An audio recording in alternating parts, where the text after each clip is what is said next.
into hamstrings, okay? So basically I'm gonna start sitting on the floor here, okay? And I'm gonna pick one leg. So basically I'm gonna favor the leg closest to you guys here, okay? So I'm gonna start with both my legs on the roller, and all I'm gonna do to add some weight to the left leg is cross my right leg over, okay?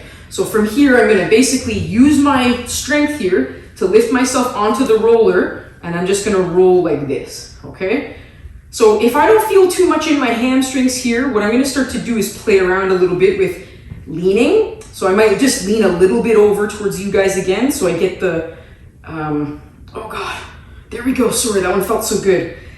So I can get the outermost hamstring muscle, okay? And then I can come back to center. And I just try my best to keep this leg off, but I want the weight of this leg to help push my, my left leg into the roller. And then I can lean this way, get more into the inner portion of my thigh. But basically hamstring rolling does require a little bit of weight to push down. Those muscles are humongous, okay? They're pretty thick, so I would definitely recommend put some weight down, or even you could get a foam roller that has bumps in it, okay? And it might help dig in a little bit more.